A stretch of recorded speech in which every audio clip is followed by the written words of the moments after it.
අහනවද? කොහොම යනවා. හරි. So, yeah. That day අපි බැලුවා මේ asthma බැලුවා. So today we have a whole lot of other pulmonary conditions uh, which is important in the pediatric aspect. So without any further delay, we'll just start it.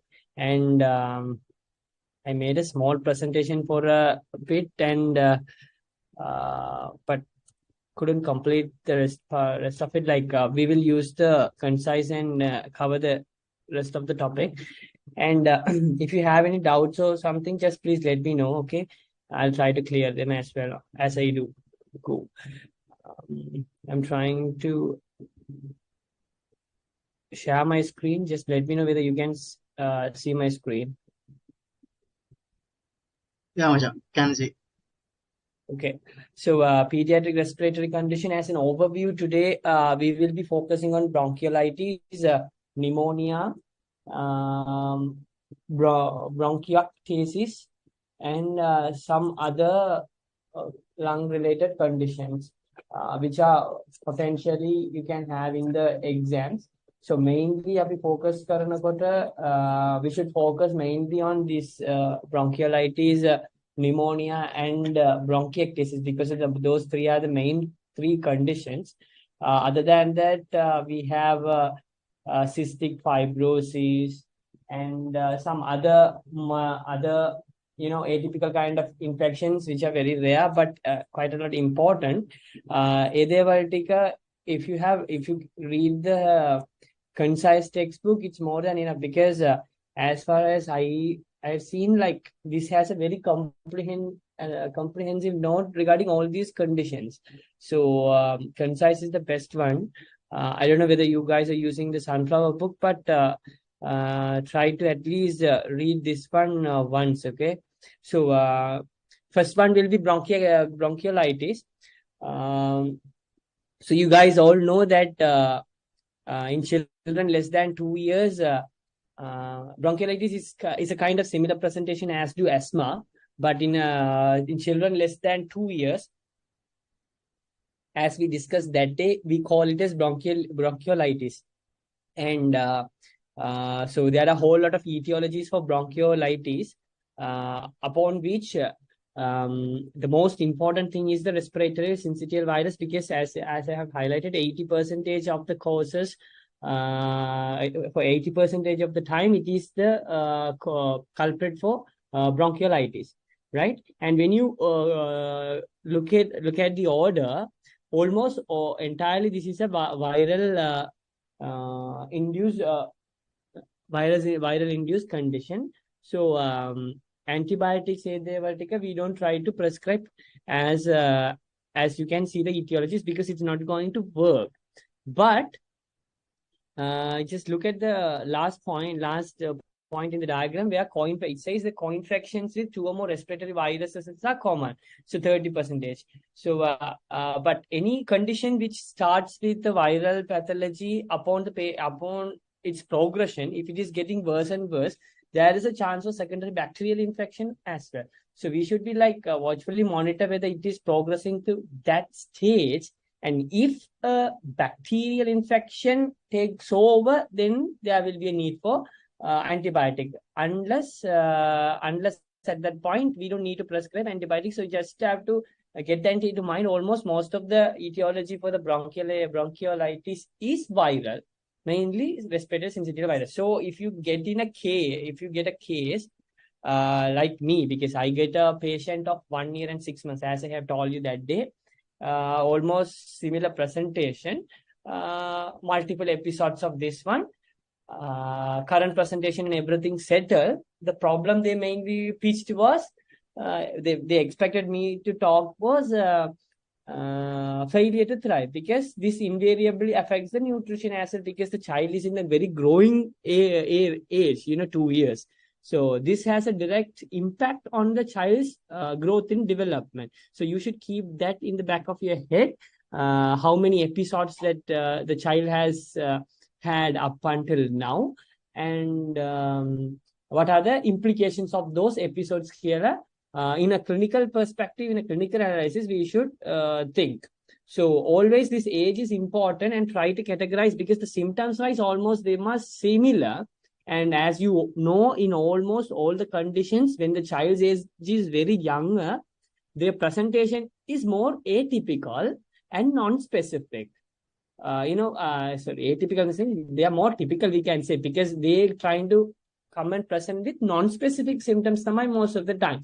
We can't get a very clear-cut symptomic picture in younger children. They tear for everything, they look ill, and they don't eat, poor feeding. But since with the respiratory conditions, there you can see all these respiratory symptoms that we will see in a while.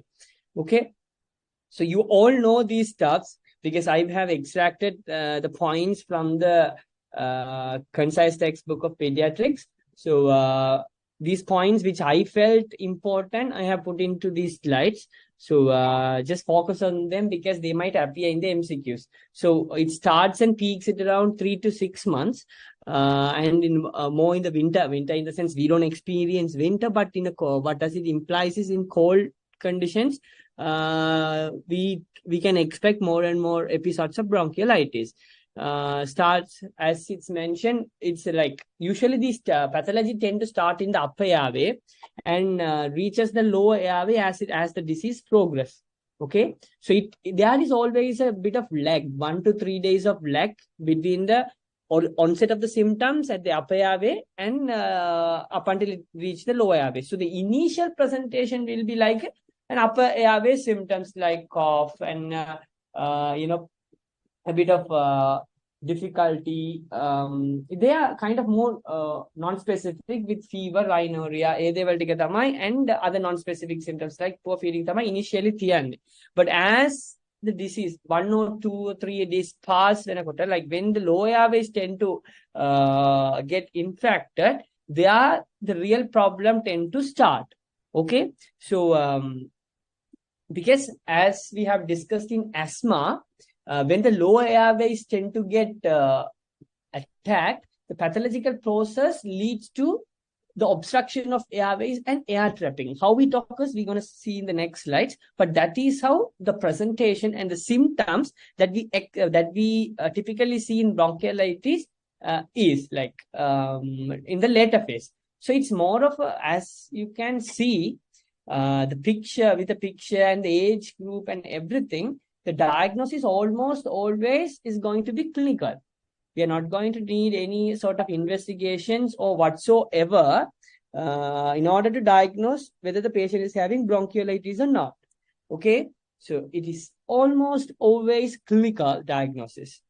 So remember this: pathology starts at the upper airway, and it spreads to the lower airway. There is a bit of delay of 1 to 3 days. Okay, as it's mentioned here, since the onset of the symptoms, the disease tend to peak or get more severe by 3rd or 5th day.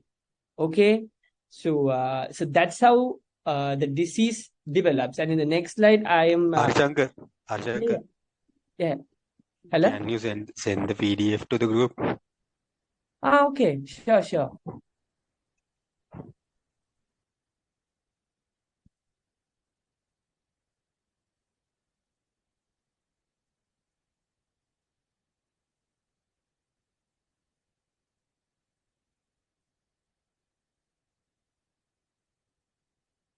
I think I have to make it a PDF. I haven't made it a PDF yet.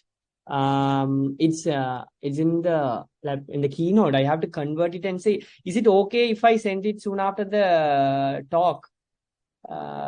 Because Okay. if you have this concise textbook of pediatrics, please follow that, because it's almost everything, all the information that I have extracted is there. So these images and everything are from that. So it will be quite easy for you guys to follow. Okay. So this is the sequelae of the bronchiectasis. So here in the right hand side, I have in the left hand side, I have detailed the pathological process that leads to the symptoms that we are about to see. So these are those 6 are the things which happens in the lower airways, leading to the air trapping and atelectasis and eventual hypoxemia, which we're gonna see in a bronchiectasis patient. Sorry, bronchiolitis patient. This is not bronchiectasis, bronchiolitis. In some sleepiness, I have typed it wrong. Okay, I'll correct it and send. So this is a sequelae of bronchiolitis. So the names itself seems to be more, like spelling bee competition. Okay. So here's sloughing of necrosis. So when you just go through that flow chart, it says that first thing is the viral inoculation. So where you acquire the virus, okay, in the nasal and conjunctival mucosa. And then as in the normal process, first you get the virus, then the virus replicates itself. So that there is a bit of delay from the day you acquire the virus to the point where when the symptoms develop. So that we call as incubation period, as you all know. So that is 4 to 6 days, right? Then from that point onwards, the initial upper airway symptoms tend to appear. So those tend to be more like this fever, rhinorrhea, nasal congestion, irritability, and poor feeding, as you can see. And as I have previously mentioned, the symptoms are more like atypical, right?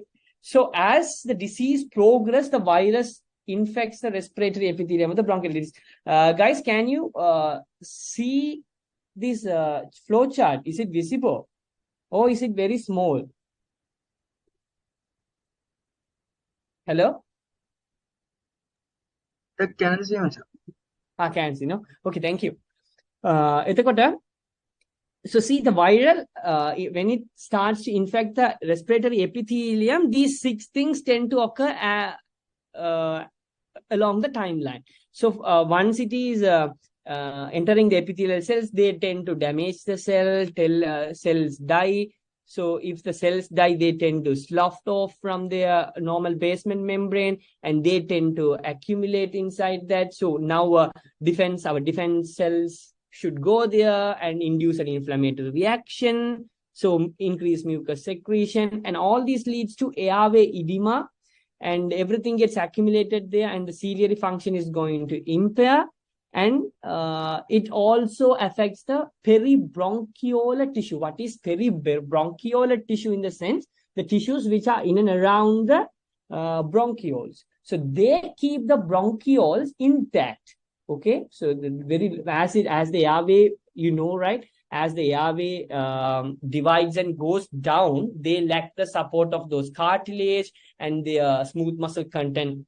Everything reduces as the airway divides and ultimately goes up until the point of alveolar. So these disease process, as it progresses, when it reaching more and more distal airways, then the obstruction and everything tend to be more. And in fact, cellular infiltration to the peribronchial tissues reduces the, how firm those walls are, and how firm those walls to withstand the pressure change that we're going to discuss is going to get altered. So they become more prone to get collapsed and leading to air trapping occurrence. Okay. So these 6, just try to remember if in case anybody asks. Otherwise, like, these things are pretty useless stuff, unless, like, if you want to have a very clear picture, only these things matter, because nobody is going to ask. As far as I know, like, nobody is going to ask to detail all these sequelae. But like, when you know these sequelae, you can pretty much bet at anywhere, even in the point of discussion. Because in the point of discussion, if the bronchiolitis is the presentation and no other subsidiary complaints are there in long cases, they tend to ask, okay, tell me why the patient have all these things.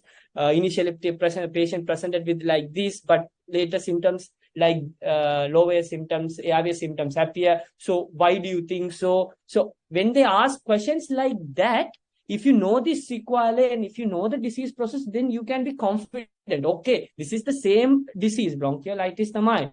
Initially, it starts at the upper and then go to the lower. Sometimes when these kinds of pretty, like, in picture changes, we tend to think, okay, I think there is a bit of superimposed bacterial infection or something else is happening. We tend to think, and we try to put it towards more into the path of pneumonia.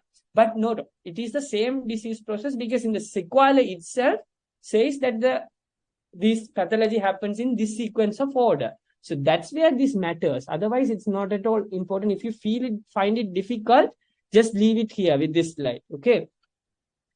So varying degree of, as a consequence, what will happen? All these things tend to accumulate, more and more secretion, more and more narrowing. So airway tend to get narrowed. What will happen when the airway is narrowed is this one. So this is our well-known Bernoulli's principle. I think I have discussed this kind of how an air trapping happens when I was discussing asthma as well. But just to recap, so this is how our things work here. This can be pretty well explained with this Bernoulli's principle. We tend to call it as dynamic airway collapse. So what is dynamic airway collapse? Is like when we can demonstrate dynamic airway collapse by putting a patient to a spirometer, spirometry, and ask the patient to blow as fast as he can. So by blowing as fast as he can, he forces the air very fast. So he increases the velocity. So within the lumen, what happens is the air velocity increases. So air velocity actually increase when like actually pressure adu venawa. So outside pressure is more, inside pressure is less. Unless the walls are very stiff and not experiencing any disease process or whatsoever and very firm, even if they are good, they tend to collapse because lower airways doesn't have much of a support. So air tends to get trapped. Here, in diseases like bronchiectasis, the wall itself is infiltrated and experiencing a disease thing. So it is not as strong as it was before. And the airway itself is narrowed because of the accumulated stuff. Okay. So this eventual narrowing leads to increased velocity. It's going to mimic as we are blowing fast out. So when the diameter narrows, actually velocity very venawa. So it in turn says that the pressure there drops and all these airway air trapping and atelectasis process we can explain by using a Bernoulli's principle. So that is the thing that happens there. If you find it difficult, just leave it there. Don't try to by heart all these things. Like that's how this physiological thing happens. So air trapping and local atelectasis and reduced lung compliance, obviously, impaired ventilation. So if there is a air trapping means you tend to accumulate more and more carbon dioxide inside and you are not acquiring any sort of oxygen to that particular alveoli. So that leads to hypoxemia. VQ mismatch. We call it VQ mismatch, leads to hypoxemia. So as this obstruction and everything happens, we start to have all these lower respiratory tract symptoms such as dry cough, tachypnea, and tachycardia, increased work of breathing. Tachypnea, tachycardia is, because since we have increased work of breathing, all these things tend to get increased, and the ongoing fever and everything has a say in the tachypnea and tachycardia. It's not alone this particular disease process. For any things, we tend to have this tachypnea and tachycardia, hyperinflated chest. Why hyperinflated chest? It's because of air trapping. More air is now inside, which means hyperinflation is the thing. We have crackles, fine end inspiratory. See, fine end inspiratory crackles, because airway is they collapse the airway. So at the very later point of inspiration only, when the pressure increases, they tend to open up. So that popping open up sound is going to get as fine end inspiratory crackles. Then wheeze, more in expiration. What is wheeze?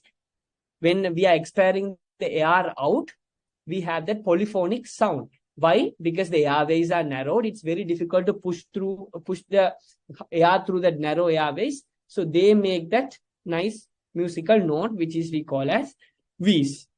Okay. So as you see, this bronchiolitis is tend to get like more prominent in the phase of expiration, because that's where we are putting the air out. No. So all this air trapping and everything is mainly going to happen in the phase of expiration, right?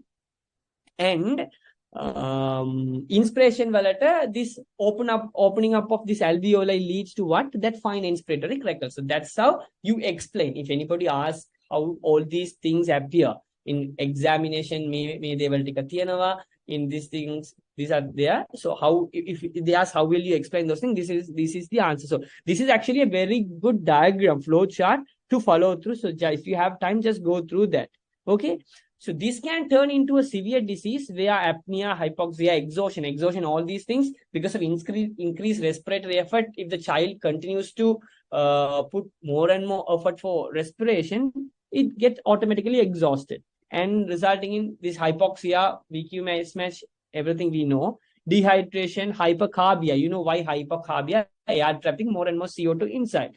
So, okay. So when at this point only the patient, children mainly needs ventilatory support. So for very mild disease, we don't need that much of invasive ventilatory supports. But in the disease severity increase, we should consider about the ventilatory support.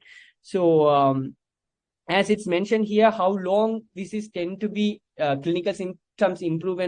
It says within 3 to 5 days there will be improvement, and complete recovery we can expect in majority by 2 to 3 weeks. So what are we going to do up until the child going to get that recovery period? It's mainly the management. It's mainly going to be supportive, right? So it is mostly a self-limiting disease, settles within 2 to 3 weeks. Only some develop severe disease. Who are the people? So we try to, in almost all the diseases, what we gonna do is try to identify the people who have those severe disease, catch them early, watchfully monitor, and intervene as early as possible. So that is our mantra. That is our mantra. So how we going to identify the people who can develop severe disease? We need those risk factors, right? Risk factors for severe bronchiolitis. What are the clinical features of severe bronchiolitis? It's all pretty well mentioned in the book. I'm not going to repeat it because it's going to be very much time consuming. So, but just try to have a look around all these blue boxes in the concise chart, because they are very important. Because you obviously know why we are highlighting the stuff, why the consultants are highlighting the stuffs in the book, means they are very, very important. So they tend to ask these things more. And risk factors of severe bronchiolitis, they can obviously ask, okay, tell me what are the features that will you look for in this child to predict whether this child is going to have a severe episode. They are pitching exactly here. If the presentation is less than 3 months and it's already having prematurity, you have to say, okay, this child is a premature baby, so this child has higher chance to develop severe bronchiolitis. Why? Then you can obviously say, because lung development goes even after birth. So prematurity means the lungs are not well developed. Surfactant secretion problem. What will happen? So especially less than 32 weeks, why they are saying 32 weeks is surfactant is not there. You guys know surfactant is very, very important to provide that surface tension to keep the alveoli open. If there is no surfactant, alveoli will easily collapse. So the ultimate effect will be more. So that's how it works. So identifying a child who can develop severe bronchiolitis is important. They may ask. Okay, so so those are risk factors, and then you are monitoring. At what point of thing that you think that this child will have severe bronchiolitis? Important when these clinical features. So if you find these things, apnea, convulsion, lethargy, low saturation of less than 92, respiratory distress, you obviously try to think, okay, this child is having severe bronchiolitis. We have to think, right? And it says reinfection is not uncommon, which means we can see reinfections. That's why we tend to have bronchiolitis episodes more and more quite often. Once it's not kind of, mumps wage ekaparak avod anith ekaparak ennati disease ekak nane meka. So this can come again. So still we have antibodies production. So that offers a bit of protection when it comes to next disease, next episode, which means the severity will be a bit low compared to the first one. So first episode is the one which seems to bring more effect on the child. Okay, so these are the here I have listed the features of mild disease. Features of severe clinical features of severe disease is mentioned in this box. So just have a look on those things, and it's important to distinguish between a mild episode and a severe episode. Why? Because the management is going to depend mainly on that identifying and categorizing, stratifying whether this is a mild or moderate disease. Okay, so as I previously mentioned, diagnosis is clinical, no routine investigations are indicated. In chest X-ray, if you take a chest X-ray, what are the features that you will see in bronchiolitis? This they may ask. So if an only investigation that we are concerned to do is none, it is then just mention chest X-ray. And what will you look for? Peribronchial thickening, hyperinflation. You know why hyperinflation, why atelectasis, all these things. Okay, Kayla, you can just now say why peribronchial thickening. It's because cellular infiltrate. So there you can see obvious thickening and edema. Hyperinflation, you know, atelectasis, you know. So those are things that you will look in the chest X-ray. So management based on severity, no available treatment has proven to be effective in shortening the disease course. So what are the things that we know? Giving, you know, nebulizers, steroids, antibiotics. But it says it is not going to be effective in shortening the disease course. So which means it doesn't have anything to do with altering the disease process. So what does it is going to offer? A bit of symptomatic relief. Okay, so the support management is tend to be more and more supportive. So we are, as I have highlighted in the red, oral nebulizers or oral or nasal nebulizer, steroids, antibiotic, hypertonic saline, adrenaline, chest physiotherapy, antivirus, they are all not recommended in the management of bronchiolitis. So you have to, this is very simple, straightforward management. So if you know that, if it is firm in the head, you can easily say, okay, the management is mainly severity based and it is supportive. None of these things are proven to be effective. So we are not going to do all these things unless the child is becoming very, very severe. Okay. In a severe episode of bronchiolitis, what are we supposed to do?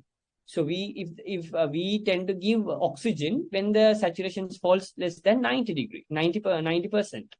And initially it has to be nasal prong. And if it is not responding, escalate the treatment to nasal cannula.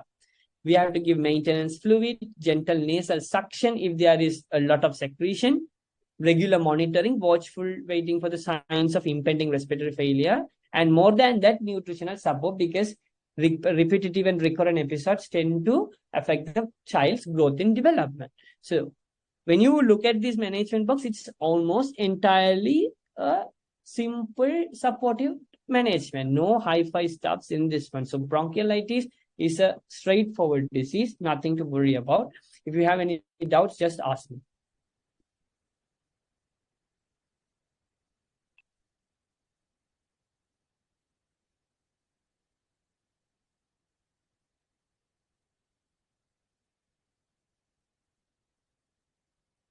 Hello? Okay, if not,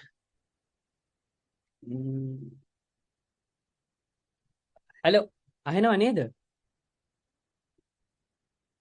Hello? Right.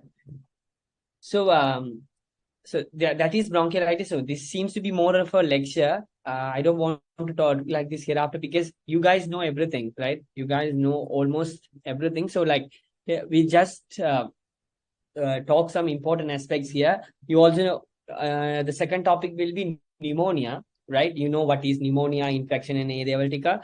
It can be caused by bacterial and virus, mainly viral pathologies. So here also at the initial phase, we don't give, you know, antibiotics and all these things. We also tend to wait and watch, and based on the symptoms and the way of presentation, we tend to prescribe antibiotics. And you know, causative organisms and everything vary depending on the age. At different age group, different etiological organisms are there. So based on the etiological organisms, our management tend to vary. Right? Again, here the disease pathology is mainly because of the infection of the lower respiratory tract. So that leads to the impaired ciliary reaction, cellular dysfunction, and exudative reaction. Obstruction of airways, as we have previously mentioned, by sloughed cells, inflammatory cells, and mucus gathering. And alveoli is going to be filled with exudates, inflammatory cells, and cellular debris. So this is the pathological things that's going to happen inside. So it's pretty much same in almost everything. Infection, whenever, then cells necros, whenever they tend to accumulate, infiltration, edema. So those are the terms that you have to throw out pretty confidently when you're talking about a respiratory disease. You should be very confident. Okay, these are things that are going to happen. Nothing is going to happen differently, whether the organism is viral or bacterial. Because viral, in the sense, they tend to take a more, slow and, very a non-severe path most of the time. Whereas bacterial, it's tend to be more quite a bit severe. So we need the patient tend to get deteriorated even faster and more severely. So then our intervention has to be more severe. So that's all. That is the aspect of, if you put into a nutshell and think, that's how it falls. Okay. So all these disease process leads to what do we call hepatization of the lungs? What is hepatization? Lungs, which is very soft, turn to a consistency of liver, which is firm. Okay, so it's like a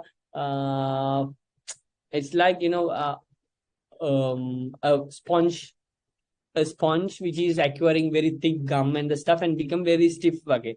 So that is hepatization. So all these inflammatory process leads to hepatization. As a result, lung compliance reduces. What is compliance? What is compliance? Means the amount of volume change for a change in pressure. Okay. So when there's a pressure change, our lungs tend to expand. No. So our lungs tend to expand. So lung compliance reduced now, that expansion is going to get limited by somehow. So it's going to have some restrictive effect. Harida, it's going to have some restrictive effect. So we have restrictive disease, obstructive disease, lung pathologies, bronchiolitis and asthma tend to fall more in the obstructive kind of disease. This is going to fall and fit in more into a restrictive disease where the lung compliances reduces because for delta V, the volume change is not as expected as for a pressure change in the usual setup. Okay.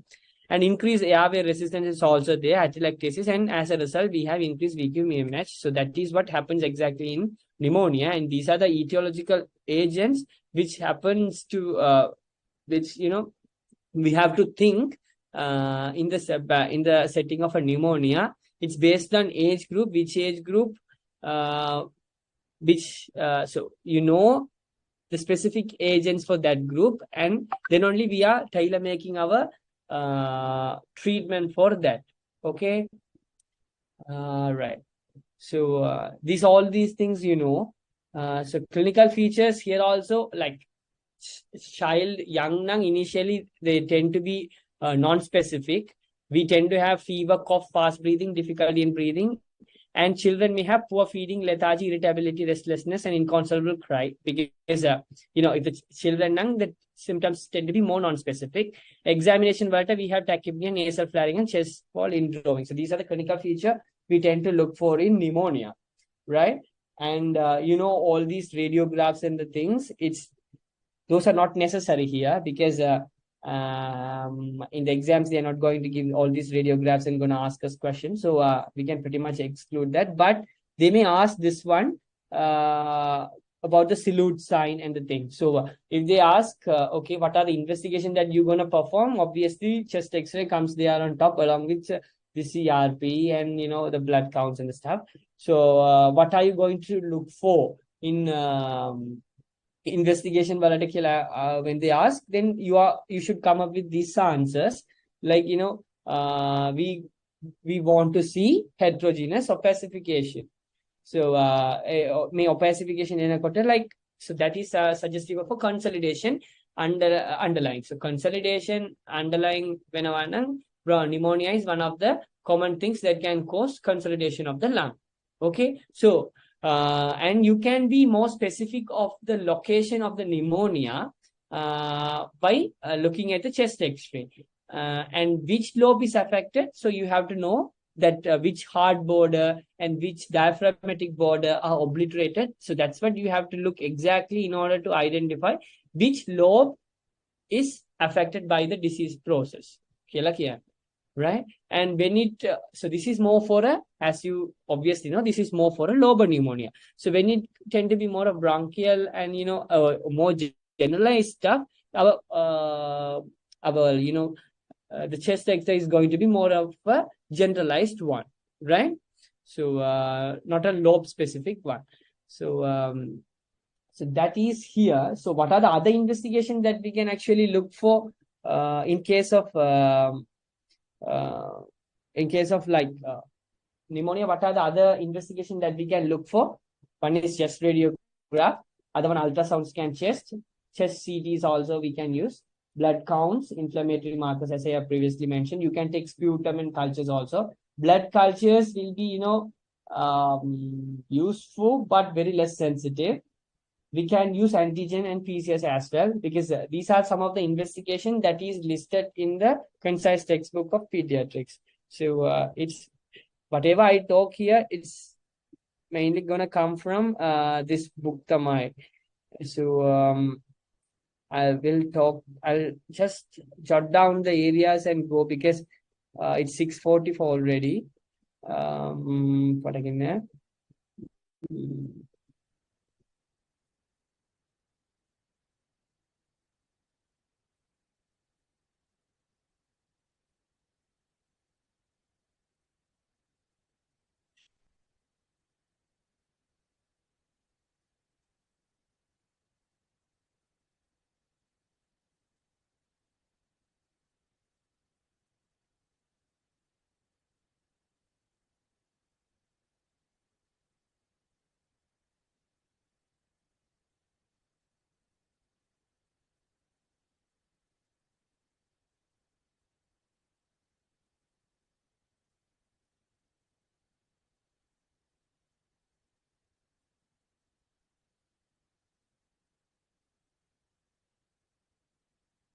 So you can see this, right? So here, so these things we have actually discussed. And so this is the chart I was talking and regarding the investigation stuff. So all these chest X-rays and graphs shows where, like, typically shows which side these things are affected. And these things can get complicated. This is pneumonia, as the disease progresses and everything goes, you can get all these things like here, right-sided pleural effusion. So pleural effusions are one of the common complications that you can get.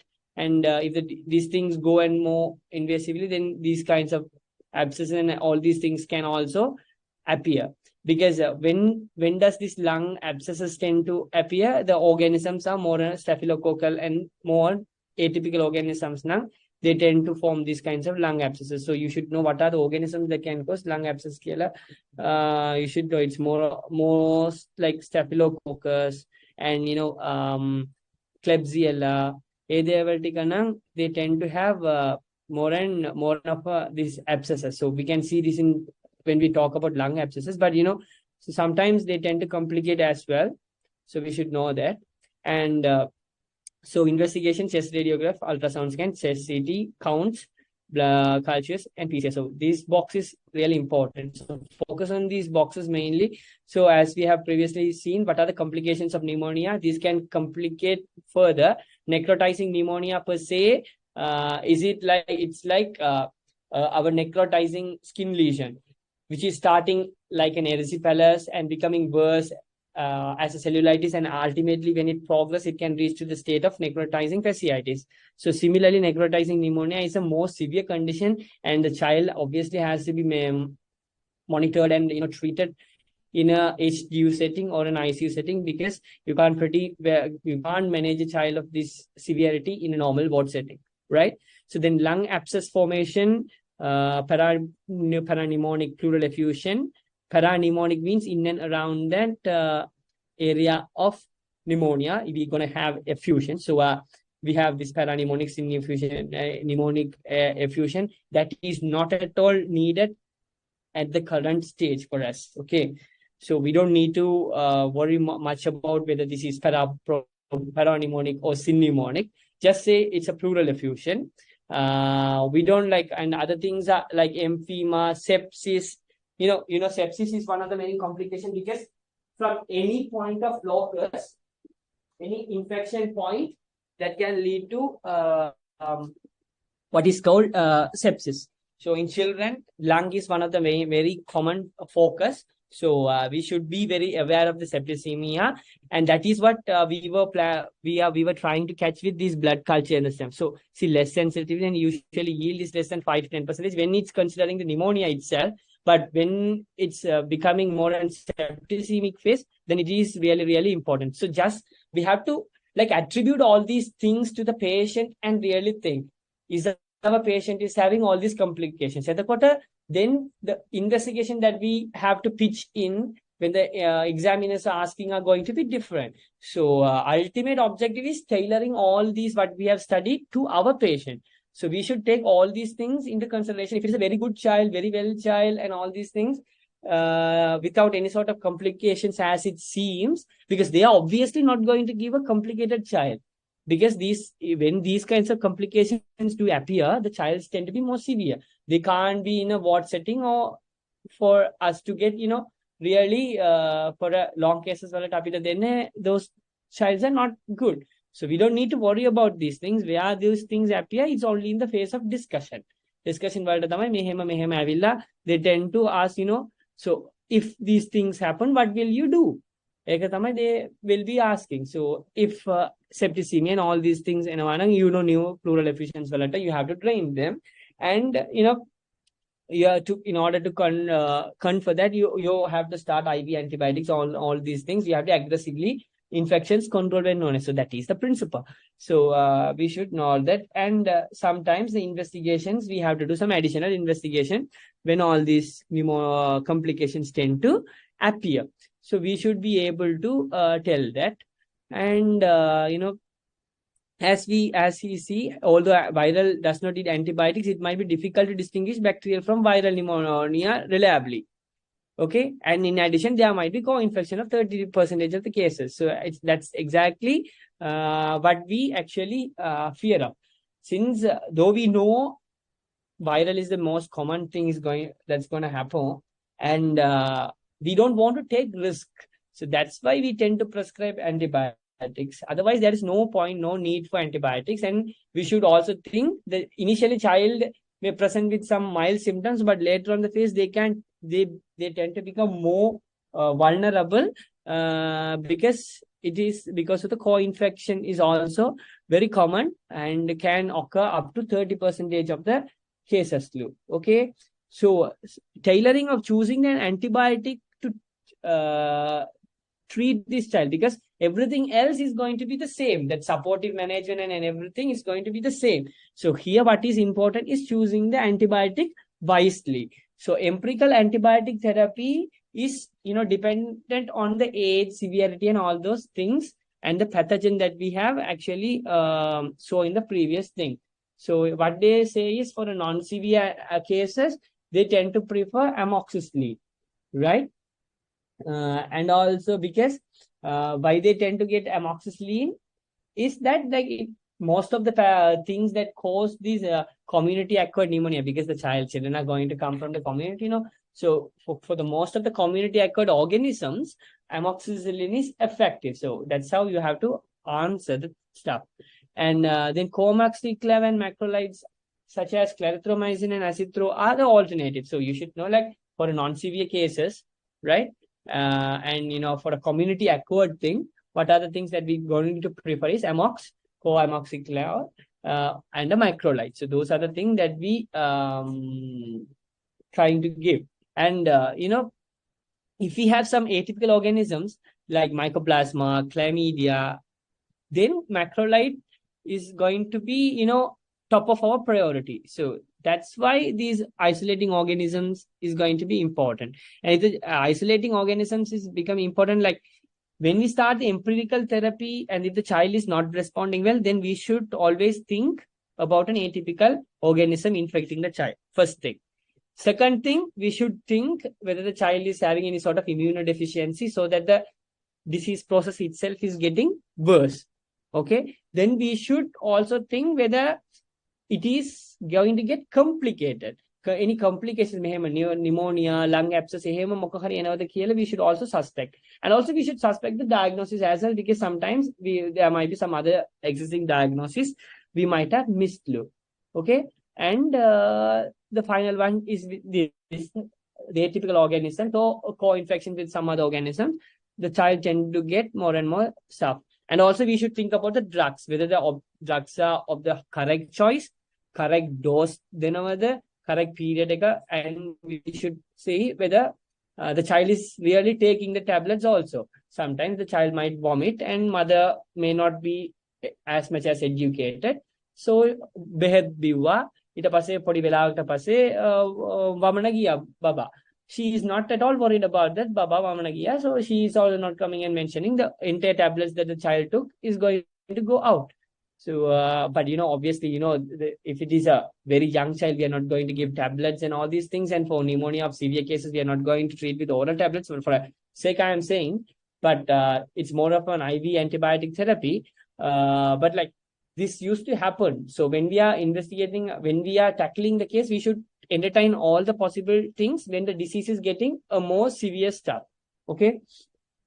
So in severe, complicated, and poorly responding pneumonia, we tend to, consider some other things such as ampicillin, coamaxiclav, and second generation cephalosporins also here, and third generation cephalosporins can also be used. So these are for the severe cases, but we have previously mentioned this amoxicillin, coamaxiclav, and macrolides when the child is very mild. Okay, so when it's becoming more severe, ampicillin, coamaxiclav, and second generation cephalosporin. So this much of knowledge is pretty well enough. So how to answer a question? So what are the antibiotics that you choose? Start like that. The treatment depends on the age, causative organism, and all these things. And considering my child of this age, coming from this sort of background and with the severity of this extent, I think the most possible cause is, the most potential organism is this. Okay. And for that, I would give this, anyway, this is the thing. You just have to tell one of these names, think whether this is mostly this one will be a mild thing. So it's better to start with this amoxicillin and coamaxiclav, and you should be able to pretty well bet. But if they will ask, okay, why you choose coamaxiclav, almost you have given most of the answer in the way. If you tell answer in the way that I have mentioned, you have pretty much covered half of it. And itru half tika tamai mege, because it is effective against the most of the pathogens of the community acquired pneumonia. If it is not that, and if it is this one, then you have to say that. Okay. So this ampicillin and all these things is very important when it comes to listeria and the things, because for the listeria monocytogens, ampicillin is one of the antibiotic they tend to give. So there are some organism specific antibiotics also. So just have a look at that. So it's pretty easy, and you all know that. And you can pretty well find it in this book. But this is the basic knowledge that we have to need. We should need. Mature keyword, we will definitely pass. We are not going to, get into any sort of trouble. Okay. And the general supportive management, which is almost the same, and we should know. And the resolution and, antibiotic extension and all these things. Usually we tend to give this antibiotic, if it is not severe and mild cases, it's going to be usually 5 to 7 tamai. But when it's going to get severe and the stuff and more than 14 to 21 extend venova. But when there is complications and this kind of pleural effusion and we have to extend the things up to 4 to 6 weeks also can be considered. So course, for how long we gonna give the antibiotic is also going to depend on the severity of the disease itself.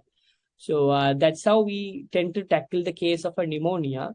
So we should as when we look at back, so what we have to get, what we should know is what are the symptoms of the pneumonia, like, okay, how the child is going to present to our facility. And, ultimate objective is to categorize and start an empirical therapy based on the etiology, look for complications, and provide supportive management. So that is how we are going to manage a child with pneumonia. So nothing nothing significant or nothing severe is there. If you have any doubts or, any sort of things, just ask me, because I also, just repeating all these things, it's not going to work out, and it's only going to take our time and just going to make these things more and more boring. So if you have any doubt, just please ask in case of management of pneumonia.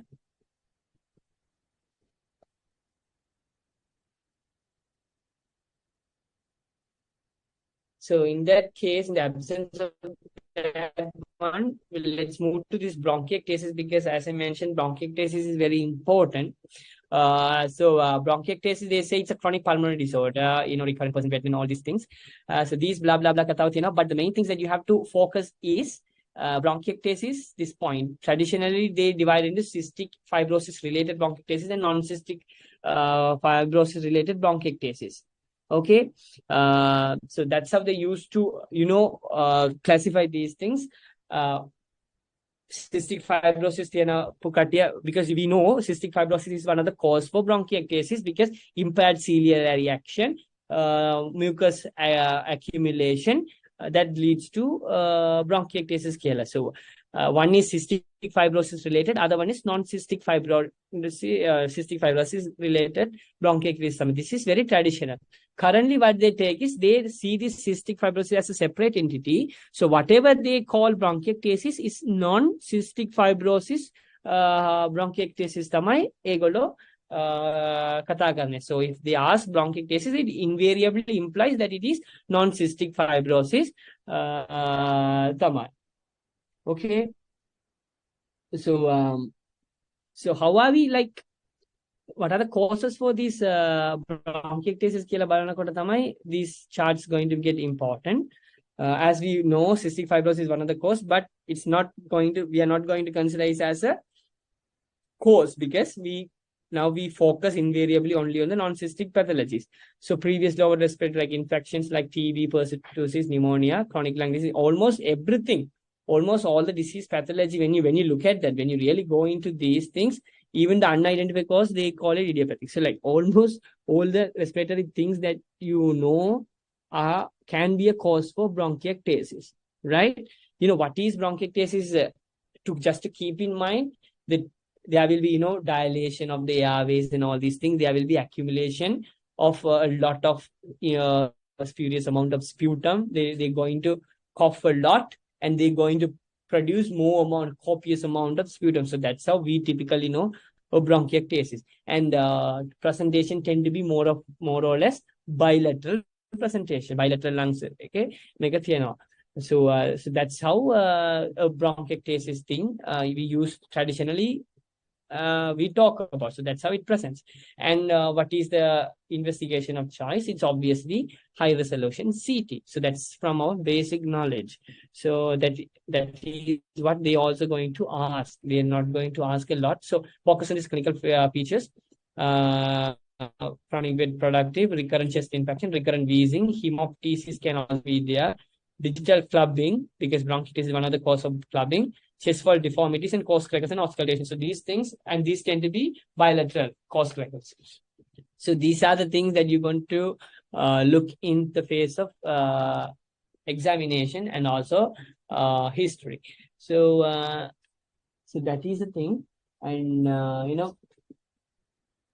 the main thing, it's like is the disease process letter contribute currently, like organism itself can contribute, but the main thing is the host response, because the triangle, host, environment, and the agent. So all these three interplays for to bring a disease. So here invariably the response of the host, and excessive immune response of the host, is the thing that going to lead for the tissue damage and mucociliary dysfunction. So it's our own immune system is going to get us into this trouble because of excessive response to the organisms that are there. And but this going to do is like all of our local defense mechanism is going to get failure because of excessive immune response. So local mechanism fail වෙනවා නම් මොකද වෙන්නේ ඊට පස්සේ තව organisms comes and easily settles and proliferates, because that's going to ultimately create a very rich medium for the organisms to grow. So they're going to reinfect and they're going to invariably going to make this one even worse. So it's going to go in a vicious cycle. So that's what they are trying to explain here. And ultimately leading to the destruction of all this architecture. The bronchial wall and all these architecture is going to get destroyed because of this. So that's what they are clearly showing off in this HRCTs, high resolution CT validator, right? So that's the thing. And here they are mentioning in this validator, in HRCT, what we're going to mainly see is like when you look at this really, I don't know whether you can see, dilated airways obviously paynawa, and you can see these airways are pretty much thick, so you have to mention that dilated airways, thick airways, and this sign, there is one important sign, this one signet ring sign කියලා කියනවා. So where we have why this signet thing occurs. This, as I mentioned, these airways are dilated, so you can see that. And these things are the vessels. Blood vessels are also pretty much going to be very visible. So dilated airway with the presence of vessels, it's going to give you an appearance of a signet ring. Okay. So that is the characteristic feature that we will be looking in an HRCT to confirm the diagnosis of bronchiectasis. Okay. Right. So we tend to we have to identify and manage the risk in order to for a successful management, where we can even think about reversing the dilatation of some bronchial aspect. For that we need early intervention and identification. Like it's going to be really difficult to reverse this process and getting back all these bronchi to the previous the previous level. So they say this changes is going to be permanent and progressive. So a very long-term management plan tamai one when it comes to the case of bronchiectasis. Okay. So what are the things that we have to consider when we try to manage a patient with bronchiectasis? So it is mentioned, pretty well mentioned here. So look at that, like underlying etiology apita one aniwadeng. So what is the cause? So etiology, we have to call, these are some of the etiologies that we know. So we should identify why this thing has happened and try to eliminate that fact out of the equation. So then only that is the only way that you can stop the stuff. Otherwise, it's going to be progressive, as we have previously seen.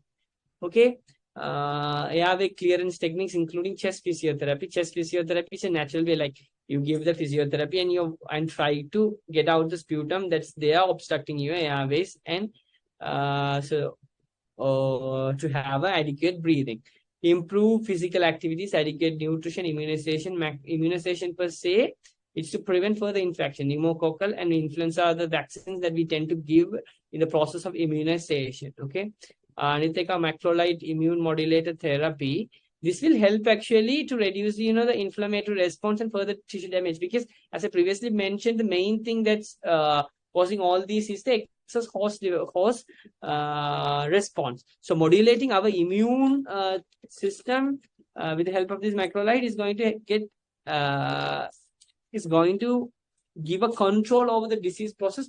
But how much this is practiced ward setting and this thing, it's a bit questionable, right? It's and the monitoring the growth, lung function, disease process, avoidance of exacerbating factors and exposure, identification of early identification, aggressive treatment for the infective exacerbation. So you can have infective exacerbation, so prevent them. prophylactic antibiotics in case if you identify immunodeficiencies and frequent exacerbation channel, you can consider prophylactic antibiotics also. Other than that, there is no reason for having prophylactic antibiotics.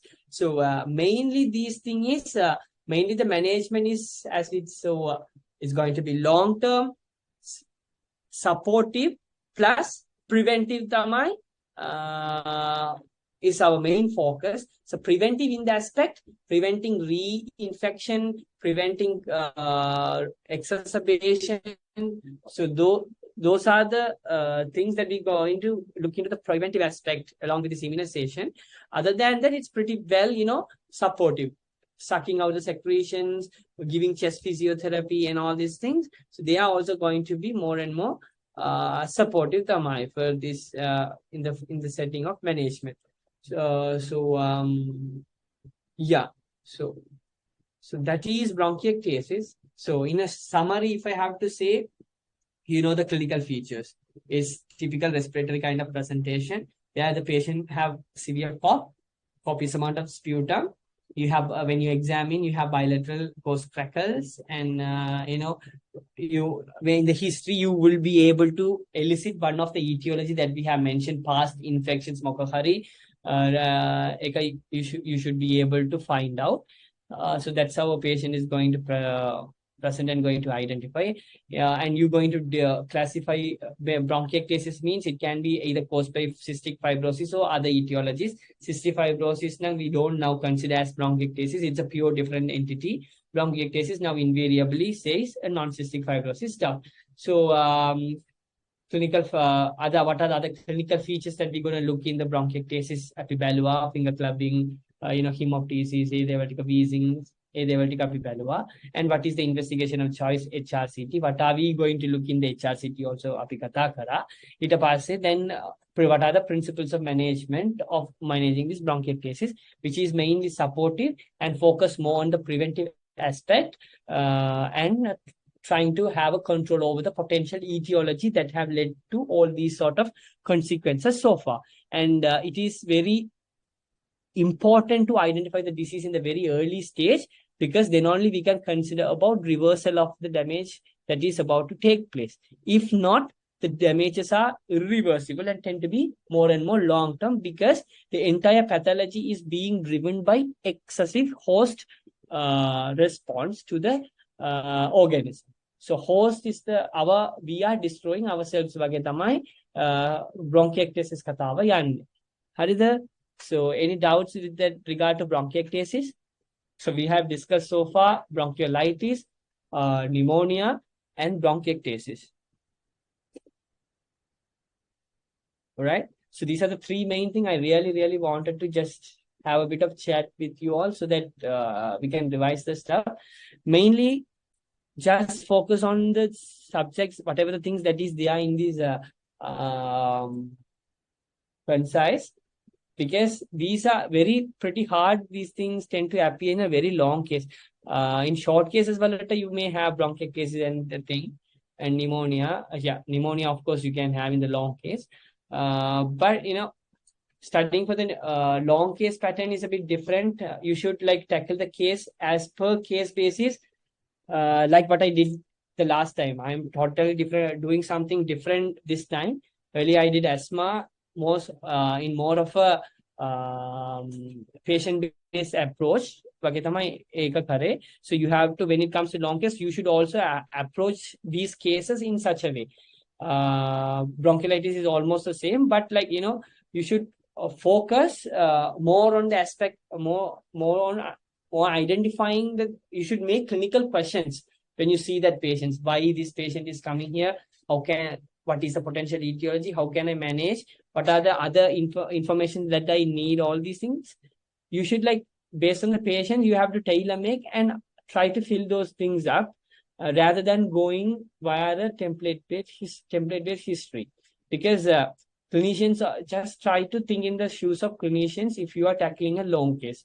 Otherwise, if it is a pretty obvious short case now, you have the diagnosis in your hand, because in respiratory cases, it's going to be more or less asthma, small cell lung bronchiolitis, in most of the cases. Anit Devatika in it's very difficult in pediatric population that they give other cases, but there are cases where they have given other cases as well. But most of the time it's going to be an asthma patient with some crepitations, and if not, it's going to be most of the time bronchiolitis. Nothing to worry about, but respiratory cases, obviously one of the other famous entities is the pleural effusion. So yeah, it's maybe secondary to infections and other stuff, lung abscess and diverticulata, and a dengue patient who is recovering from the dengue shock and all these symptoms. So that can also be a potential respiratory case where you can have clear lung signs. So you don't need to worry about the short cases because the diagnosis and the potential cases are very minimal. Whereas in long cases, you can get all these things in the long cases most of the time, not bronchiectasis, but pneumonia, bronchiolitis, or asthma, you can obviously get in the setting of a long case, right? So when it comes to long case, again, think based on your patient, what is needed for your patients, because you're pretty now the template and the general template and everything is pretty much bread and butter to you because you have been taking these histories all along and you have been studying all these for all these years. So you should be very familiar with that. Just have a general plan. So for almost all the cases, you will be getting all these informations, but specific to this case, but can give you added marks is what you have to think. So in management aspect, Potak Balala, if you think you can form those clinical questions and can answer actually. So yeah, so that's I really wanted to say. Ituru Devatika, we will be just running through and we can finish this off. Okay. So any questions so far? Any questions? These things tend to appear in the MCQs and other things as well. But cases like MCQs, like just focus more and more on the clinical features. There are one or two clinical features, in each and everything that are specific to these particular diseases. So yeah, focus on them and try to catch the disease. Most of the time, they are not going to ask the diagnosis. No. So most of the time, it's in MCQs, it's all about going to fall into these, these boxes. So if you look at these boxes and some of the important points which we have discussed so far, it's going to be safe when you consider the MCQs and the things. Any questions so far?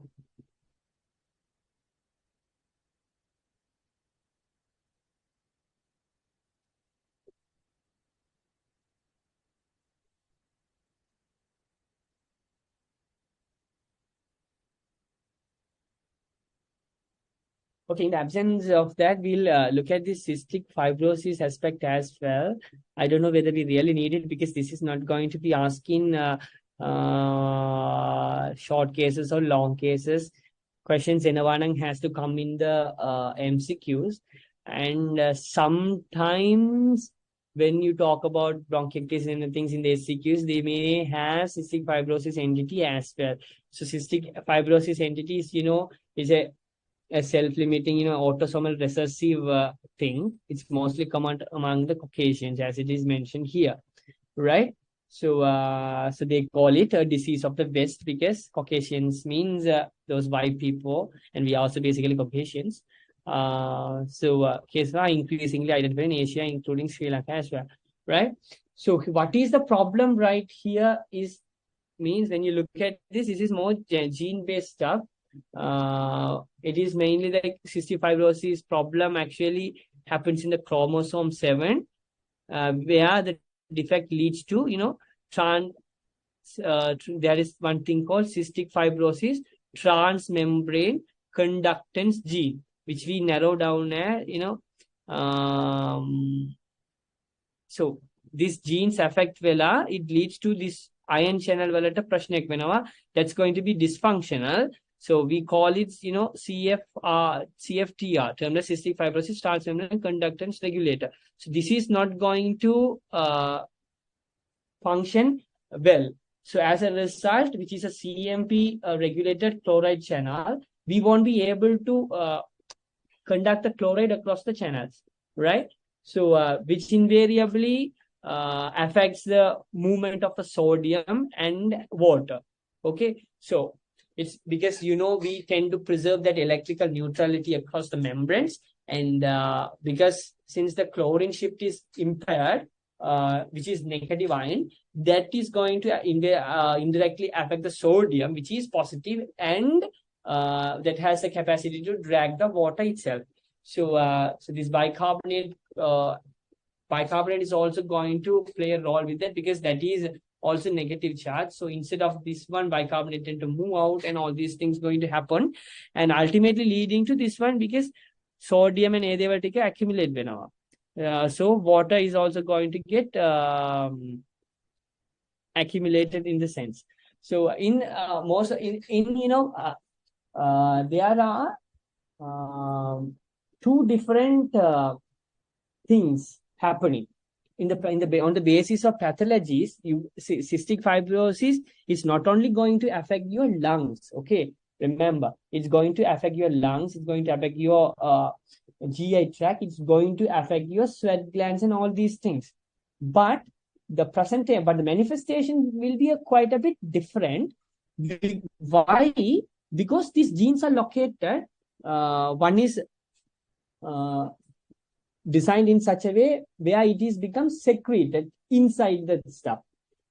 And in another thing, it is located in a way it is reabsorbed.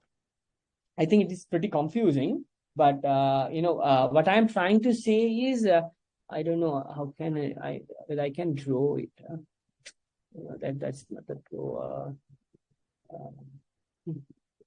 I'll try to draw something. That's not markup.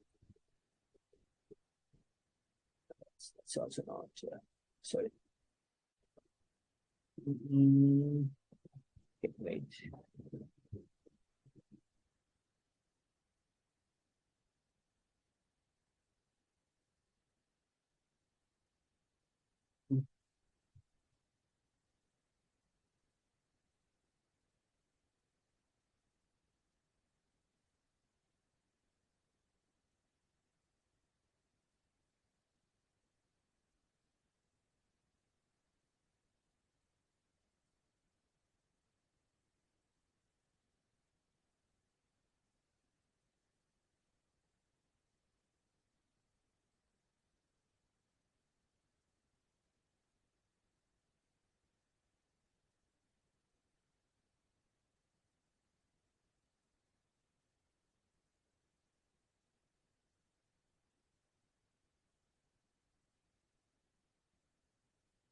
Okay, I think if you can see this one, this is this is showing what's happening in the sweat glands. Okay, in the sweat glands,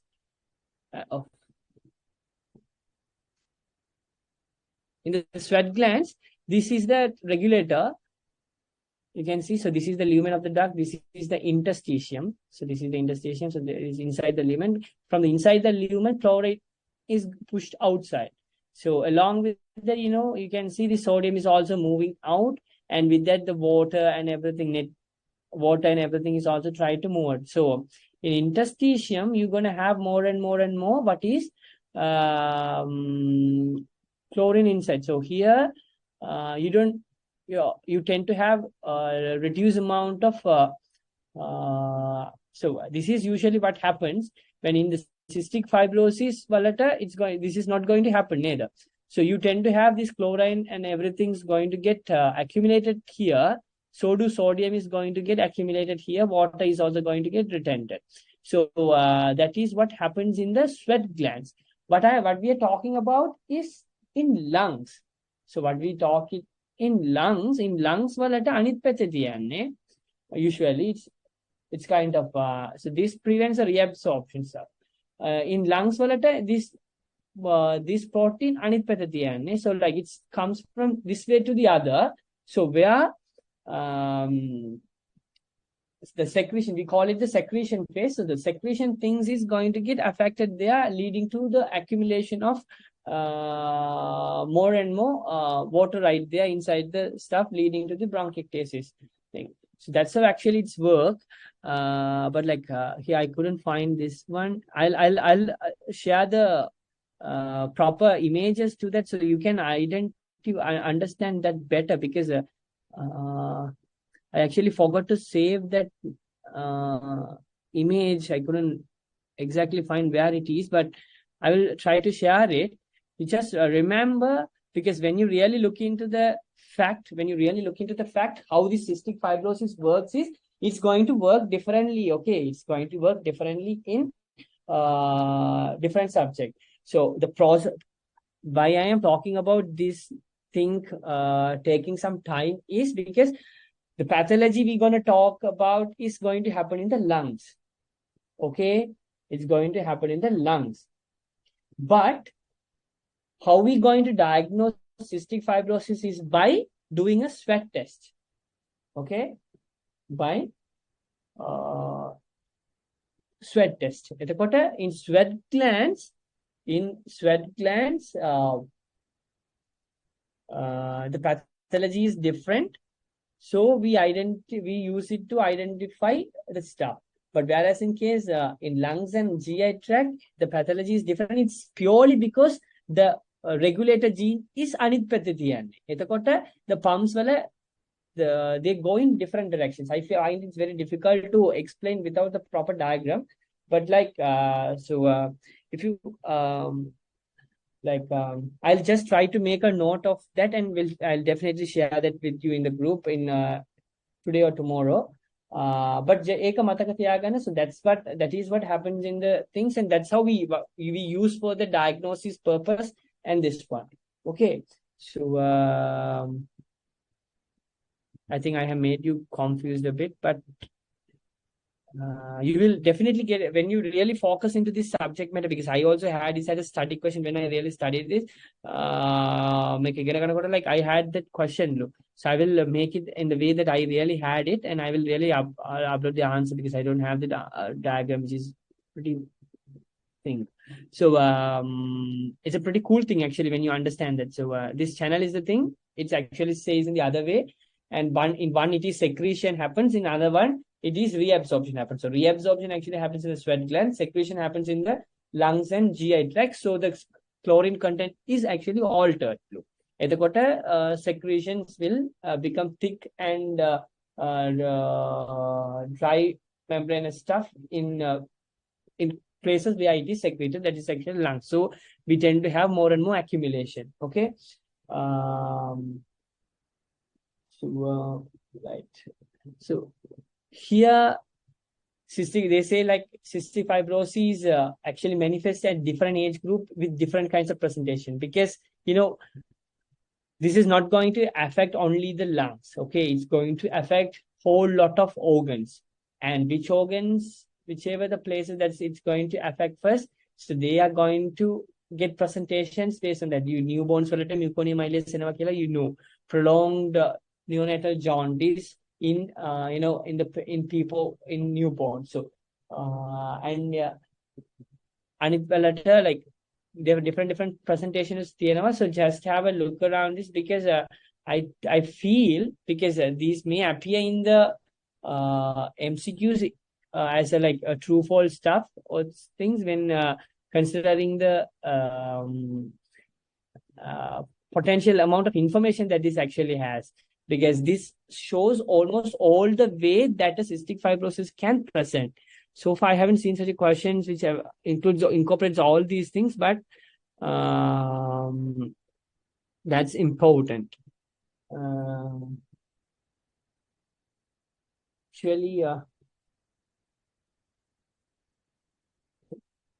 also didn't actually go through this cystic fibrosis stuff recently. My knowledge is also a bit backdated. There are a whole lot of management options are here, but it's fine. I also find it very difficult to make a but I'll try to make a small note and put it regarding the cystic fibrosis. Please try to refer that. And yeah, I feel like I have to have a bit of more understanding in these subjects in order to go further, because I am not very much sure about these things, because I haven't read it in the recent stuff. So sorry about that. I'll definitely make a note and put it on the group. How to screen, how to diagnose, because I remember I have a note on that. It's all at my home. I didn't have the access to that. So I find it's entirely new when I see this thing. I'm extremely sorry for that. We'll move on to the another condition also. Yeah. Just, do you have any like particular doubts in the cystic fibrosis? Because when I put that note, like I can really add you a doubt and can send the answer, which you can refer. If you really have anything in this cystic fibrosis, please ask.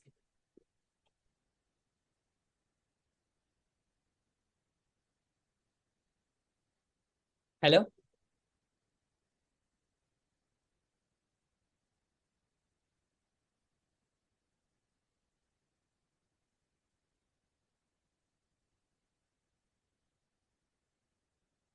Okay. එතකොට මේ lungs abscess වලට යමු. Like in abscess වලට, there's a thick wall cavity with the pus in the lungs, it's generally a complication of the pneumonia, as we have previously seen. Okay, necrosis, cavitation, and abscess formation. And the main thing that you have to know is this part. The causative organism. What are the potential causative organisms of the lung abscess? As I have previously mentioned, strep pneumonia, Staphylococcus aureus, Streptococcus pyogenes. So are the common causes. Mainly the Staph aureus is very important, and gram-negative bacteria such as Pseudomonas aeruginosa and Klebsiella. Fungus is also one of the cause. So these are the main thing that you have to consider when you see a chest X-ray with multiple lung abscesses. So this is very important because they can really ask you. And as we have everything else is we have pretty well discussed. Abscess, it's usually complication of this pneumonia, and their presentation is tend to be a bit prolonged and progressive symptoms of this pneumonia, and the children will be, eventually without getting a response for the appropriate treatment, they tend to have a progression of the symptoms. The antibiotics not going to work, and the clinically they tend to become more and more deteriorating. And we will, the examination, but we will see tachypnea, dullness over the percussion, and locally reduced breath sounds and inspiratory crackles in cases of lung abscesses. These HR details, I don't know. I don't think that they will ask in the setting of a exam in pediatric aspect, but they will definitely go through this part, because they can leisurely ask, okay, like what are the potential organisms in a kianakota? If you think any of these organisms, because strep pneumonia is one of the very commonest thing that causes pneumonia. So we know that. So knowing that the fact that it can easily cause lung abscess, we can pretty well confidently bet on during the discussion part. So list one of the complications that this can lead to Kiela. If we are pretty much confident it's pneumonia, we can straight away say lung abscess. So, and they will ask what are the organisms that can cause lung abscess, and you can just simply list dividing gram positive, gram negative, fungi, kiela. We can easily list these things down. So that is the very famous question that they do ask in face of lung abscess. Other than that, they tend to manage, okay, how to tackle a lung abscess. We have to drain abscess lung. We have to drain, but in cases of lungs, draining is not that much important, because it's very difficult. But what you can do is you can aspirate all these if it is not very extensive abscess, but localized 1 or 2 pockets, you can easily aspirate, and you have to increase the strength and the duration of the antibiotics here. So the main treatment is prolonged course of antibiotics, where you tend to have it 6 to 8, and you can have the CT guided or ultrasound guided aspiration. And another thing is called this pigtail drainage catheters may be required. So this pigtail, do you guys, have you seen the diagram of a pigtail catheter?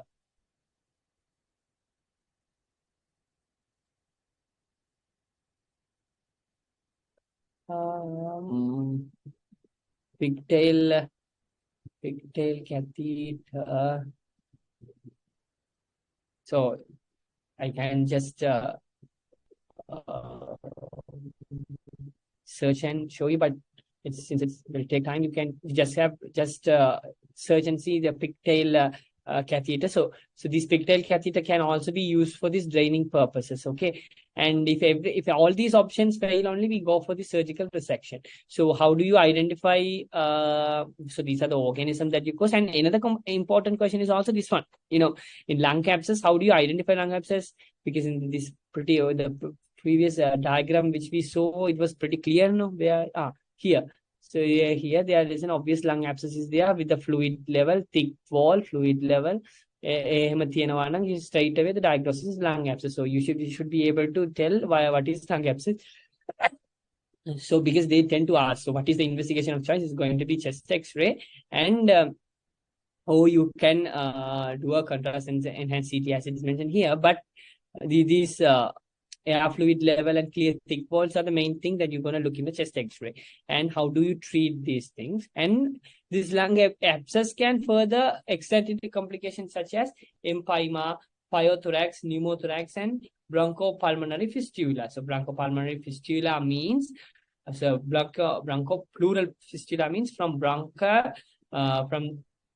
fistula means connecting two epithelium, which is an abnormal connection. So pleura is one of the things, and other one is bronchus. So these two are being connected by this lung abscess, which is occurring in the parenchyma. So the parenchyma deteriorates and make abnormal connection between the bronchus and the pleura, resulting in a bronchopulmonary fistula. Pyothorax, empyema, pneumothorax, which are all pretty well known complications of this lung abscess. So that is the thing that you have to focus on the lung abscess. So what is the organism? How do you diagnose?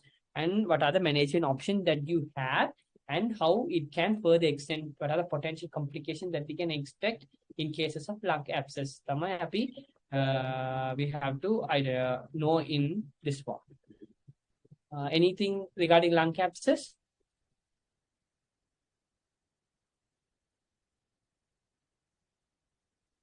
Okay. Then pleural effusion falata, we know almost everything about pleural effusion, you guys. So I don't want to discuss a lot, but what I want to highlight is that this etiological box, because in short cases and the things, when you are confident that there is a pleural effusion, we can easily diagnose. No, it will be stony dull to percussion, entry reduction, chest expansion, then obviously the diagnosis is this on pleural effusion. In case if they ask what is the diagnosis, you should think about all these causes, because these all can invariably end up in pleural effusion. It's not only the respiratory disease, but also other renal disease, these things, and even the dengue phase that we have discussed. All these things can end up in pleural effusion. Say they will take a product balala yanna, and how to treat this pleural effusion. You have to drain all the effusion when it is significantly high. If it is not significantly high, you can manage it without any chest tube insertion. But if it is pretty high now, you have to have this chest tube insertion done. And how do you place the chest tube in chest tube? You have to always place it. Nowadays, the consensus is placing the chest tube always towards the apex. We are not putting the as we are putting it for the pneumothorax. Everything is directed upwards. Okay, so that's how we manage the pleural effusion. We don't really go and try to put a chest tube unless it is very severe, because the child is also very fragile, and it's very difficult to put the chest tubes in children compared to a adult. In adult, we have a big rib space, between the ribs we have a very big space and all these things. So but in the child it's very difficult, and so and the chest tube size is also small compared to this one. So it's pretty hard to put a chest tube in a child compared to the adult. But we only go and put a chest tubes if it matters. Okay, there are a whole lot of cases we would have seen so far, a lot of child with the tubes, but those are in cases where the effusion is massive. Otherwise, it's we can pretty well manage this conservatively, and Yeah, mainly tackling this etiology is the thing, is the key to the controlling, to the control of the, to have a control over the pleural effusion. Okay. So pleural effusions palata echara ahanna, but all these things all these things that we should think is we should be able to give a proper etiology when it comes to the point of a short case or a long case. And we should know what are the things that can result in pleural effusions. Tamai, the real talk point. Okay. So what else? What are the other diseases or other entity in the respiratory things that we have to consider? Yes. This one.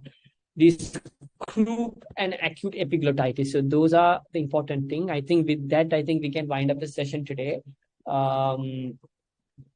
So these two stuffs, these are pretty, you won't get these things in the short cases or long cases.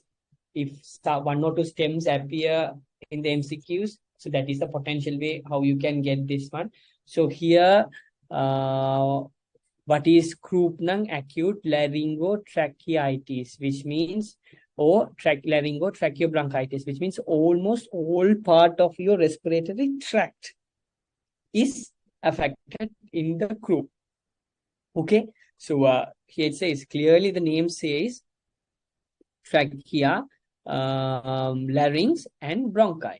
Okay, so as the name implies, we can identify what is that, and since it is most of the time limited to the upper airway involving the larynx and trachea, the symptoms are going to be more upper respiratory tract symptoms, and with the typical thing that everybody talk in croup is this barking cough pattern, barking cough. So please note down that barking cough stuff, and hoarseness, fried respiratory distress if severe. So most will recur without any sequelae. So that is another key point that we have to know, because management aspect like most of them recover without any sequelae. How can it? Life-threatening lung influenza, and the main causative urgent, almost on 80%, it is para-influenza virus, mainly type 1 and type 2, type 3 other organisms that do cause croup flu. Okay, other viruses are there. Just have a look in this book, because I think it's there in the group. They have shared the link. So if those who don't have the books, just have an look into the PDF, because it's clearly mentioned the other etiologies.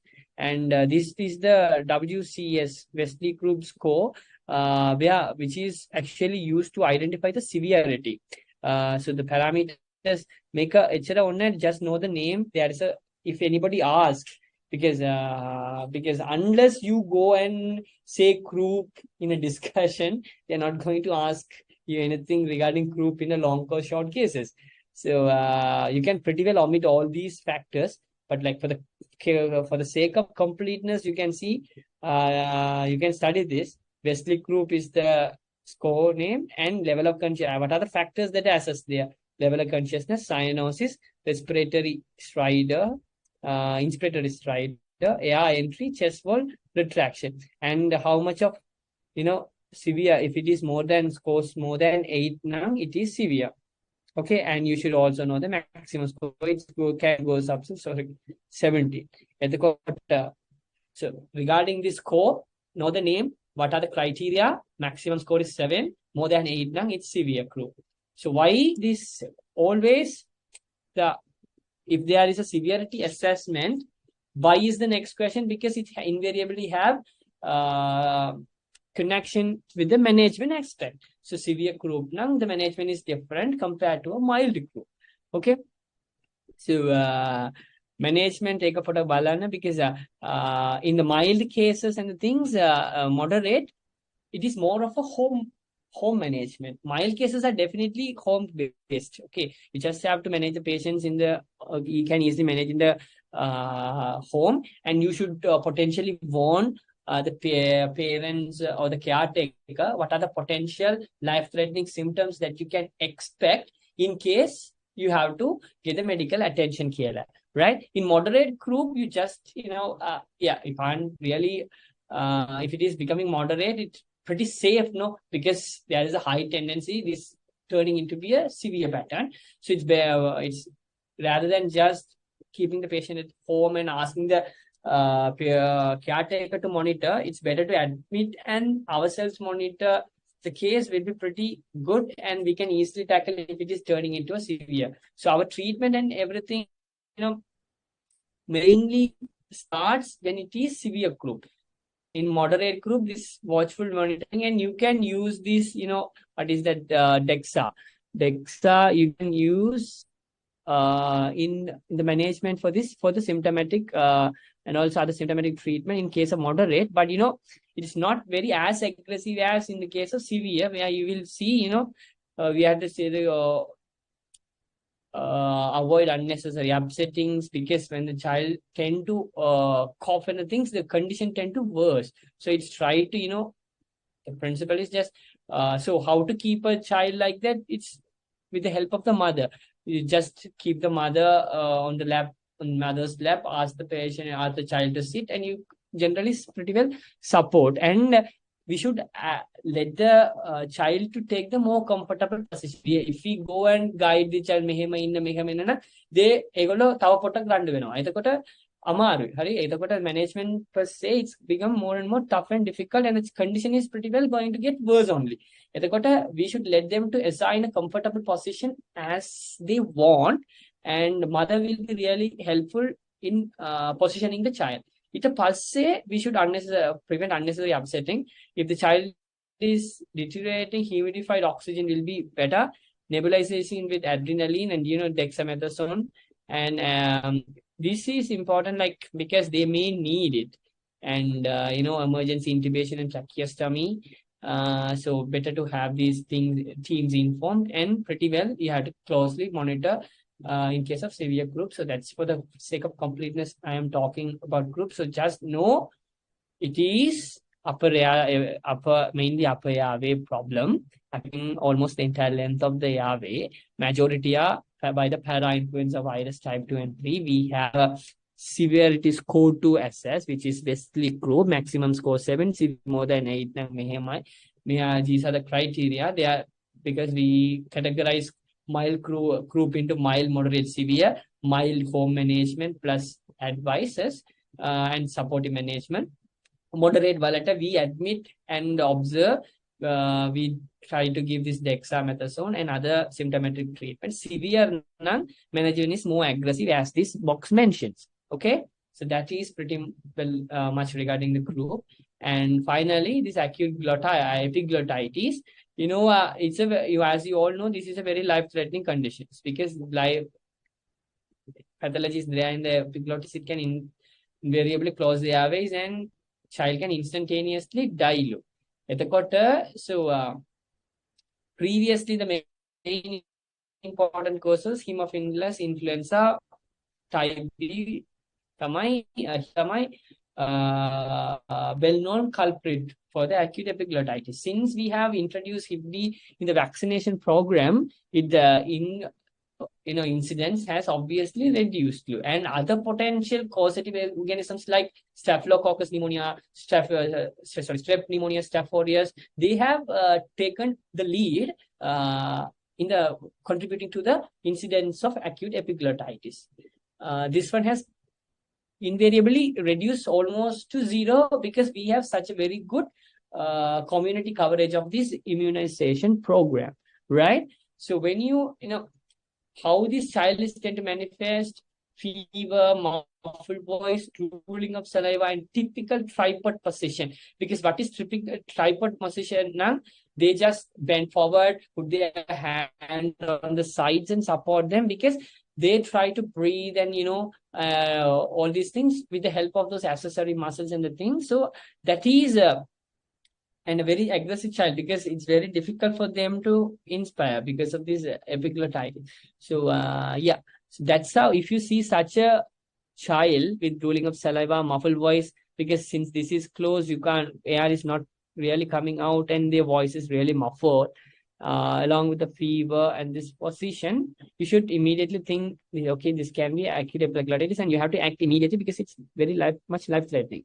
We have mild cough, severe adenopathy. Oropharynx should be examined and suspected to avoid complete airway obstruction due to spasm. But the thing is, if you suspect epiglottitis, you should not intervene and go and touch or any invasive things, because it can invariably worse and the child can immediately die. So we are not going to do anything. We should not actually do anything.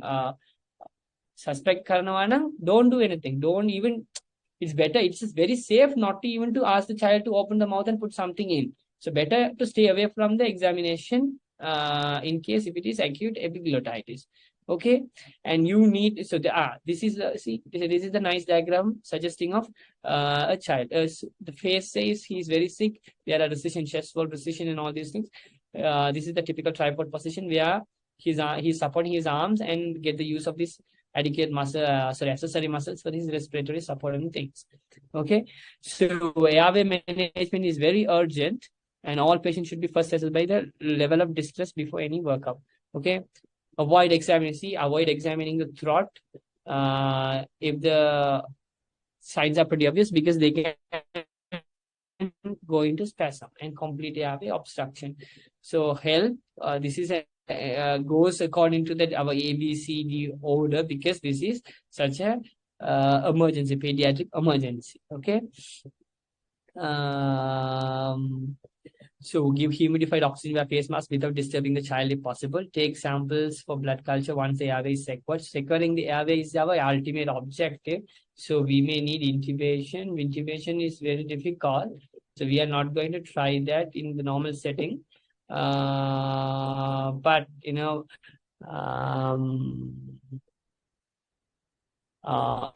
experienced people might make go and so it's a very pretty safe bet to contact the seniors and also the ENT anesthetic team in order to manage this particular condition, because they are pretty well expert in securing the airway. So just if in case they ask, so how do you manage an acute epiglottitis? So just say it is a life-threatening condition and management is immediate. It's an emergency in the set of pediatrics. So I will work according to the ABC things. An ultimate prime objective is to secure the airway. I'm not going to do any unnecessary investigations of the oropharynx, because it can cause spasm and can lead to complete airway obstruction. So immediate help I need from the expertise. So I will call anesthetist and ENT and inform the people. Meanwhile, I'll try to give the child humidified oxygen with their permission without disturbing the child. And then safely hand over the patient to the anesthetic team and ENT team for the securing of airway. Anit Devatika Hari. And once the airway is secured, I will take the samples in order to figure out what is the causative organism. And also I will go through the immunization history and check whether he has been vaccinated for HIB. That is pretty well enough in case of acute epiglottitis. Okay. So again, focus on mainly the cause was Hib B, but now it is Streptococcus pneumoniae, Staph aureus, and Moraxella catarrhalis. So these are the things and how the child will look like and how are we going to act. Please remember, we are not going to do any examination of the throat in case of suspected acute epiglottitis. Okay. So group is right. Epiglottitis is also right. So if you have any doubt, just let me know. I'm sorry I couldn't do a good detail on cystic fibrosis, because some like the pathology itself I forgot a bit. I didn't revise in this aspect because I didn't actually prepare for this cystic fibrosis. So it's a bit of distant memory, and this seems to be entirely new to me. I have to go through my book and see. But I'll definitely make a note and share with you guys, through which you can, by reading it, you should be able to understand cystic fibrosis. I'll design it in such a way and share it with you. Okay. If you have any other questions, please let me know. And thank you for your patience so far.